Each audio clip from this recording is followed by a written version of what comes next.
Hei ja tervetuloa joulukalenterin luukun numero 10, 10 pariin. Tällä kertaa matkaa Ranskaan ja liikoja Waniin, jossa pelataan Le Classique, eli derby, Ranskan derby, jossa kohtaavat Marseille ja PSG. Tällä kertaa pelataan PSG, Marseille kotistadionilla ja eiköhän tästä sitten matkata itse ottelun pariin.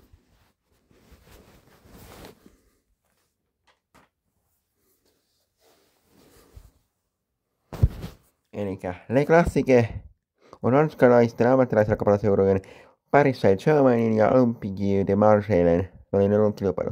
Kaksikko Ranskan jalkapallon on kaksi menestyneitä joukkuetta, ainoat ranskalaiset joukkueet, jotka ovat voittaneet suuria eurooppalaisia kilpailukintoja. Siksi ottelu on Ranskan suurin kilpailu. Muut nimet Le Classico, Le Derby de France. Sijainti Ranska joukkueet Paris Saint-Germain ja Olympique de Marseille. Ensimmäinen kertaa derby pelattiin 12. joulukuuta 1971 Division 1 ottelussa, jonka Marseille vei nimiin lukemin 4-2. Viimeisin kerta, kun ottelu pelattiin, oli 27.10.2024 liigojen yhden Vanin ottelussa, jonka Marseille hävisi kotonaan PSG:lle numeroin 0-3. Seuraavan kerran ottelu pelataan 16. maaliskuuta 2025 liigojen Vanin ottelussa, joka on PSG:n kotiottelu. Stadionit, joilla ottelu pelataan, on Parc des Princes, joka on PSG:n kotistadion, ja Stade Velodrome, joka on Marseillen kotistadion. Otteluita on pelattu yhteensä 108 kertaa. Ensin voittoja on PSG:llä, joita niitä on 51 kappaletta. Ensin otteluissa pelattu pelaaja on Steve Mandanda, joka on pelattu 30 derbyssä. Ensin maaleja on tehnyt Zlatan Ibrahimovic 11 kappaletta. Kaikkien aikojen tilastoissa PSG:llä on voittoja 51 kappaletta, Marseillella 34 kappaletta ja tasapelejä on 27. Suurinomaisivat voitot. PSG voitti kotonaan Marseille lukemin 5-1 Division 1 ottelussa 8. tammikuuta 1978. Marseille voitti puolestaan PSG kotonaan 4-0 Division 1 ottelussa 28. marraskuuta 1986. Marseille hävisi puolestaan PSG:lle liigojen Vanin ottelussa 1-5 26. helmikuuta 2017. PSG voitti Marseille 4-0 liigojen Vanin ottelussa 27.10.2019 ja PSG voitti Marseille liigojen Vanin ottelussa 4-0 24.9.2023. PSG ja Olympique Marseille olivat hallitsevia joukkueita ennen Olympique Lyonin syntymistä 2000-luvulla, ja ne olivat seuratuimmat ranskalaiset joukkueet kansainvälisesti. Molemmat seurat olivat jo kausi Ranskan osallistujalistan kärjessä tai lähellä sitä. Heidän tapaamisensa 70-luvulla ei antanut juurikaan viitteitä siitä, että heistä tulisi suuria vastustajia. Uudet pariisilaiset yrittivät koota kilpailukykyisen joukkueen, kun taas olympialaiset olivat Ligue 1 ehdokkaita. Kilpailu alkoi todenteolla vuonna 1986, kun PSG voitti ensimmäisen mestaruutensa ja Bernard Tapie osti Olympique Marseillen. Vuosikymmenen loppuun mennessä PSG taisteli mestaruudesta 1988-1989. Taipuen Marseillea vastaan PSG presidentti Francis Borrelli otteluiden sovittamisesta Tapielle ja OMG:lle esittävät syytökset otteluiden sovittamisesta kauden aikana vaikuttivat heidän kasvavaan kilpailuun. 1990-luvulla jännitteet osapuolten välillä kärjistyivät. Ranskalainen TV-kanava Canal Plus osti PSG vuonna 1991 tarkoituksenaan murtaa Marseillen hegemonia, mutta sopi sitten Tapien kanssa korostaakseen heidän välistä vihamielisyyttään tapana edistää liigaa. Vastaavalla taloudellisella tuella PSG:stä ja Olympique Marseillesta tuli päähaaveilijoita mestaruuskilpailusta. Molemmat osapuolet menestyivät vähemmän 90-luvun lopulla ja 2000-luvulla, mutta kilpailu säilyi vahvana vuodesta 2010 lähtien. Ottelua on hallinnut PSG ja heidän katarilaisten omistajiensa merkittävä panostus on luonut suuren kuilun seurojen välillä.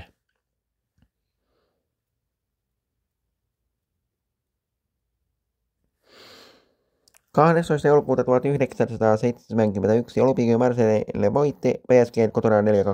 Alkuottelu pidettiin Stade Velodromissa vain hieman yli vuosi PSG:n perustamisen jälkeen. Parit yrittävät välttää menestystä huippusarjan debyyttikaudellaan, kun taas olympialaiset voi tavoitella toista peräkkäistä mestaruuttaan. Loogisesti ottelu päättyi Marseillen joukkueen kattavaan voittoon, jonka inspiroi jugoslavialainen hyökkäjä Josip Skoplar, joka teki maalin. Myös Bernard Bosgir ja Didi Kueko pääsevät tulostaulukkoon. Ja entinen teki Leo Klassiken kaikkien aikojen ensimmäisen maalin, Michel Prost teki PSG:n 2 maalia. 9. toukokuuta 1975 Olympique Marseillen kotiottelu päättyi PSG:tä vastaan 2-2. PSG vieraillistaan Velodromissa massiivisina aaltopelaajina Coupe de Francein puolivälierissä. Olympique Marseille johti mukavasti 2-0, kun Francois Pelé teki 2 maalia. Ja levyttääkseen PSG:n toiveita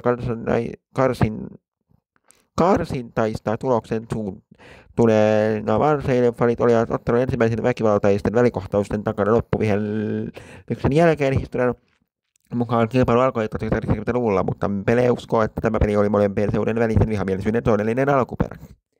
13. toukokuuta 1975 PSG voitti kotonaan Olympique Marseillen 2-0. Toisessa osaottelussa PSG kirsi kaikkien aikojen ensimmäisen voittonsa eteläisiä vastaan ja pääsi Coupe de Francein välieriin Luis Flochin ja Jacques Laposten maalilla. Ottelun lopussa Marseillen brasilialaiset tähdet Cahu ja Jairzinho menettivät hermonsa ja hyökkäsivät fyysisesti eurotuomariin matkalla pukuhuoneeseen. He saivat pelikielon, eivätkä he koskaan pelanneet Olympian riveissä. 8. tammikuuta 1978 PSG voitti Olympique Marseillen kotona 5-1. 2 vuotta myöhemmin Pariisi kirjasi ensimmäisen liigavoittonsa Marseillea vastaan. Se oli myös PSG:n suurin voittokilpailijoista ja yksi ottelun suurimmista voitoista. Pariisilaiset pelaajat omistavat sen Daniel Heschheiterille, joka osallistui viimeiseen ottelussa seuran presidenttinä korruptioskandaalin jälkeen. Joukkueen kapteeni Mustafa Dalev kiipesi Marc de Princein Castromolle ja tarjosi hänelle ottelupalloa. Olympique Marseille teki ensimmäisen maalin Boubacar Sarrin kautta, mutta PSG vastasi Francois Pelén lyönnillä Francois Brissonin ja Dalvin iskuilla sekä Marseille Marius Tresorin omalla maalilla. PSG osui myös puuhun 3 ja Carlos Bianchi epäonnistui kotijoukkueen rangaistuspotkussa. 7. huhtikuuta 1979 PSG voitti ottelun 4-3 kotonaan. Nämä on erilaisia tällaisia otteluita. Minä en jaksa näitä nyt kaikkia lukea. Näitä on niin jäätävästi täällä näitä tietoja näistä otteluista, joten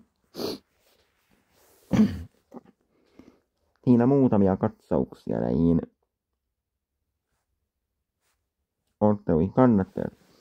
Väkivaltaisia tapauksia. 9. toukokuuta 1975 Marseillen kannattajat tunsivat, että heidän puoleltaan ryöstettiin rangaistuspelin myöhässä ja he hyökkäsivät PSG-joukkueen bussia vastaan viimeisen vihellyksen jälkeen ja ottivat yhteen CRS:n mellakkapoliisin kanssa.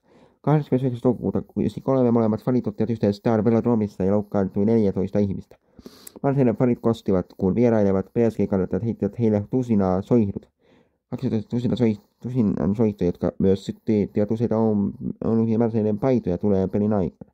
11. toukokuuta 1995 146 ihmistä pidätettiin ja 9 poliisia joutui sairaalaan 2 joukkueen fanien välisten yhteenottojen jälkeen. 8. marraskuuta 1997 3 ihmistä hoidettiin lievien vammojen vuoksi, mutta pidätyksiä ei tehty. 4. toukokuuta 1999 molemmat kannattajat aloittivat pelin taistelemalla Parc des Princes nurmikolla ennen pelin alkua. 3. toukokuuta 2018 Marseillen kannattaja Geoffrey Tilly halvaantui ikuisesti, kun hän törmäsi yllä olevasta PSG-faniosastosta lentävästä istuimesta. 26. lokakuuta 2002 PSG-huligaalit ja poliisi ottivat yhteen Parc des Princesin ulkopuolella, minkä seurauksena 61 pidätettiin, 30 ihmistä, jotka hoidettiin vähäisten vammojen vuoksi ja 8 sairaalahoitoa. 25. tammikuuta 2003 38 ihmistä pidätettiin, mutta kukaan ei loukkaantunut. 9. maaliskuuta 2003 27 ihmistä loukkaantui lievästi ja 1 joutui sairaalahoitoon. 7. marraskuuta 2004 PSG-fanit kivittivät Marseillen joukkueen bussin saapuessaan Parc des Princes, niin ja Olympique Marseillen valmentaja Jose Aningo loukkaantui lievästi. 29. maaliskuuta 2006 PSG:n kannattajat kilpailevat ryhmittymä patuoilla ja puupaloilla asetettuina ottivat yhteen Stade de Francein ympärillä vuoden 2006 Coupe de France-finaalin aikana. Mennessä 2007 Marseille fanit kiivittivät PSG-joukkojen bussin sen saapuessa Stade Velodromiin. Myös parisilaisten kannattajien linja-autot olivat kohteen lähinnä saapuessa stadionille. 15. maaliskuuta 2009 PSG kannattajat ampuivat ottelun aikana yli 60 raketteja mukaan lukien 4 raketteja kohti vieraskatsomaa, mikä aiheutti palovammoja Marseillen fanien kaulaan. 26. lokakuuta 2009 vuoden 2009 sika-influenssapandemian keskellä 3 PSG-pelaajalla diagnosoitiin H1N1-influenssa, ja ottelu siirtiin vain tunteja ennen sen suunniteltua alkamista. 2000 parisilaista fania oli jo Marseillessa ja molempien osapuolten välillä puhkesi yhteenottoja. CRS-nämä poliisi pidätti 10 Marseillen fania ja 10 ihmistä loukkaantiin, mukaan lukien yksi PSG:n kannattaja, johon terveys paikalla pakennut auto. Peli pelattiin 20. marraskuuta 2009. 5. huhtikuuta 2015. Marseille fanit heittivät PSG-joukkueita bussia kivillä ja muilla esineillä ennen aloitusta parisilaisten matkalla Stade Velodromiille. Reporttien mukaan PSG-tähti Zlatan Ibrahimovic melkein osui golfpalloon, jonka todisti joukkueen valmentajan Lauren Blanchin kunan läpi. Huolisi otti myös yhteen oli Marseillen kannattajien kanssa, jotka esittivät liikenneympärän stadionin lähellä ja käyntivät kyynelkaansa hajottaakseen heidät. 8 upseeri loukkaantui lievästi ja 8 Marseillen fania pidätettiin. Tässä muutamia tapahtumia tästä kyseisestä ottelusta. Ja me tulemme palaamaan sitten isän luukun parissa siihen saakka näkemiin ja moikka moi!